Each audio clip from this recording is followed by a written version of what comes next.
Mga kababayan, mga idol, lumabas na ang katotohanan ng dahil sa inyo. Ngayon, ang 99.1 IFM, ang overall #1 radio station in Tacloban. 99.1 is the dominant number one. Sa second quarter ng KBP Kantar Media Survey with 39.49% audience share. Maraming salamat, mga idol. History in the making. IFM, simply dominant. Tatak RMN #1 IFM. Ito ang IFM. IFM, The Music and News FM station of RMN. Sa Tacloban. 99.1. IFM Philippines.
Fabric conditioner with Bloom Fresh technology. May antibacterial na at ka-bloom sa bango ang damit. Charm Fab Gold, makabloom sa charm. Walang amoy kulong, kahit sampay sa loob. Makabloom sa charm. Charm Fabric Conditioner, manufactured by ACS Manufacturing Corporation. ISO certified, world-class quality. ACS. Tikang #1 smart dishwashing paste. Tanggaling-galing mo. Smart dishwashing dishwashing paste ko. Pritong ulam na masebo, plato o kaldero. Tanggaling for everyday. Amo ito kon Smart and dishwashing paste. May double tanggaling formula. Tanggal galing ang sebo ngan bakterya. Bahid para walang bahid, linis fantastic sa metal at plastic. Number 1 ko to. Tanggaling-galing mo, Smart dishwashing paste. Heavy duty limpyo kada pahid. Smart dishwashing paste, manufactured by ACS Manufacturing Corporation. ISO certified, world-class quality. ACS. Si Mommy at si Washing Machine believe sa Pride Washing Machine Detergent. Hello, Washi! Hello, Mommy! Laundry day na naman. Ready ka na sa mancha, chocolate, putik, libag? Kaya yan ang Pride Washing Machine Detergent. May triple stain-away formula. Tanggal ang makapit, madikit, at malupit na dumit mancha. Easy ang labada. Mula noon hanggang ngayon. All you need is pride. All you need is pride. Pride Detergent, manufactured by ACS Manufacturing Corporation. ISO certified, world-class quality. ACS. Santon Gold Live Testimony. Juanita Badaho. Masakit ang katawan. Tapos laging namamaga ang binti ko. Subukan ko Santon Plus Gold. Eliminate na yung headache ko. Body pain. Na rin yung pamamaga ng binti. Mabibili sa inyong mga suking butika.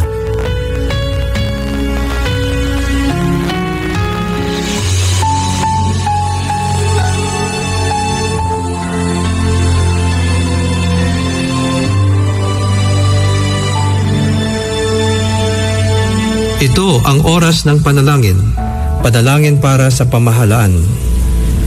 Ang mga petisyon na nilalaman ng panalangin ito ay hinango sa mga katuruan ng salita ng Diyos, ang Biblia.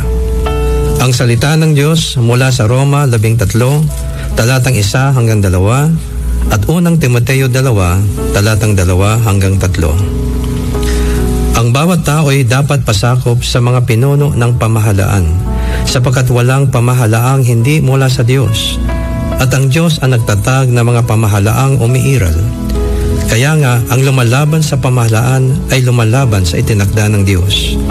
Ipanalangin niyo ang mga hari at mga may kapangyarihan para makapamuhay tayo ng tahimik at mapayapa na may kabanalan at tamang pag-uugali. Mabuti ito at nakalulugod sa Diyos na ating tagapagligtas. Naway sabayan ninyo ako sa panalangin ito. Dakilang Diyos at Ama, dahil Ikaw ang nagtalaga ng aming pamahalaan upang pamunuan at isaayos ang aming sambayanan, ipagkaloob mo sa puso ng aming pamunuan na kanilang gawing gabay ang iyong banal na salita sa paglikha at pagsasakatuparan ng mga batas na may buong katarungan. Iyo silang gabayan sa araw-araw nilang pamumuno at pamamalakad sa aming bayan na kanilang mabisang matugunan ang mga pangangailangan ng mga mamamayan at malutas ang mga maraming suliranin ng aming lipunan.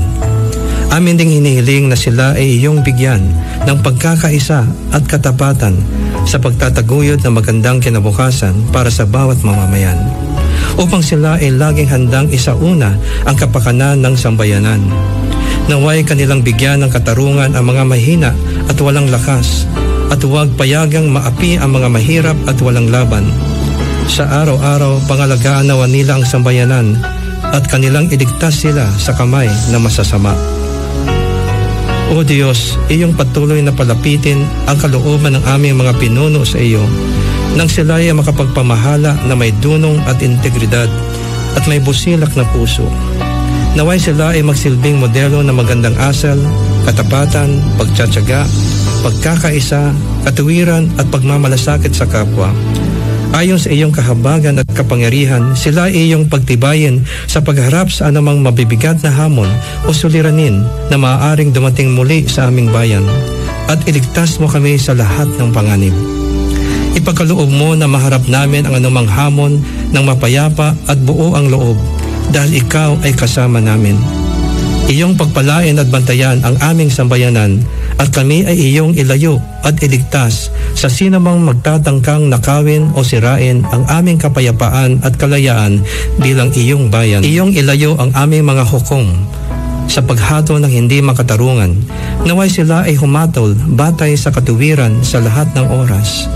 Gaya ng iyong sinabi sa iyong banal na salita, na ang isang bayan ay matatag lamang kung ang mga namumuno ay makatarungan, ngunit ito ay mawawasak kung sa salapi sila ay gahaman. Ipagtibay mo sa kanilang mga puso ang integridad, kahabagan, pagsunod sa iyong mga utos at tunay na karunungan upang ang aming pamahalaan ay maging kalugod-lugod sa iyong mga mata nang ang iyong mga biyaya na pagsulong at paglago ay aming makamtan at mapanatili sa mahabang panahon. Iyong hikayatin ang aming pamunuan at mga mamamayan na palagiang manalangin sa iyo at ikaw ay aming hanapin habang kami ay tumatalikod sa aming mga kasalanan upang kami ay iyong pakinggan at patawarin at pasaganahin ang aming bayan. Aming panalangin na magtiwala sa iyo ang aming mga pinuno sapagkat ikaw ang pinanggagalingan ng lahat ng karunungan at biyaya. Maraming salamat, Panginoon, sa iyong pagtugon sa aming mga dalangin na ito sa pangalan ni Jesus. Amen.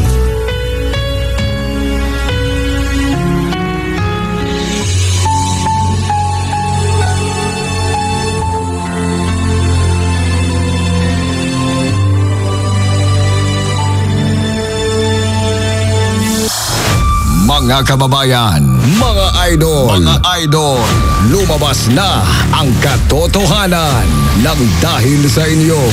Ngayon, ang 99.1 IFM, ang overall #1 radio station in Tacloban. 99.1 is the dominant number one. Sa second quarter ng KBP Kantar Media Survey with 39.49% audience share. Maraming salamat, mga idol. History in the making. IFM, simply dominant. Tatak RMN. Number 1 IFM. On air. Online. Mahuhuli mo talaga ako. On the ground. Namin lang sa pamatinay. Punta mo kami. IFM Philippines. Pilipinas, mabuhay ka! Ang idol ko. FM. IFM Philippines.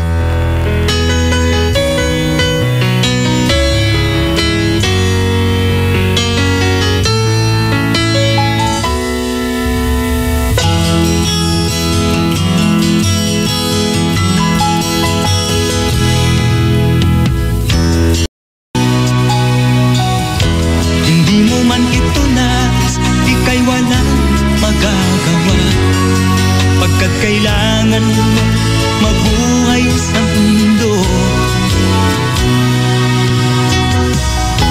Tinitiis mo ang lahat, kay hirap ng kalagayan. Ang pangarap mo, maahon sa hirap. Kaya ika'y namasukan dun sa mabinilapad pa. Mula noon sagan, kalapating mababa ang libag.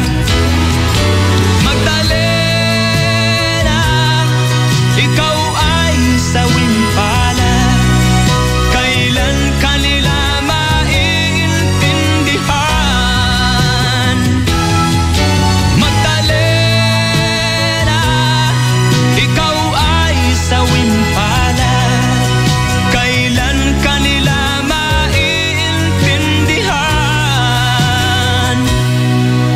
Magdalena.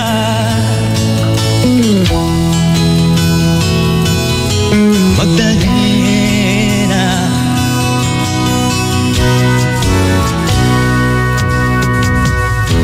Ibig mo nang magbago at mamuhay na ng tahimik. Ngunit ang mundo'y sadyang napakalupit. Hanggang kailan maghihintay? Hanggang kailan magtitiis? Ang dalangin mo kailan maririnig?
Usapang makabuhay, edukasyon, impormasyon, istoryang kabaskog sa panglawas. Pinag-isa sa programang Balitang Espesyal. ACS Manufacturing Corporation, ISO certified, world-class quality. ACS. Santon Plus Gold, mas pinalakas. Dulce Kayabiyab po. Nagkape ko sa call, pinagpatuloy ko po na ininom yung Santon Plus Gold. Yung pecos ko po, wala na. Sa'yo yung nakatulong, yung sa paa ko, yung bukol na maliit. Po, wala na. Bumalik na siya sa dati. Santon Plus Gold.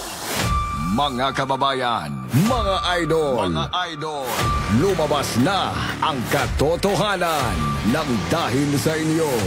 Ngayon, ang 99.1 IFM, ang overall #1 radio station in Tacloban. 99.1 is the dominant number one.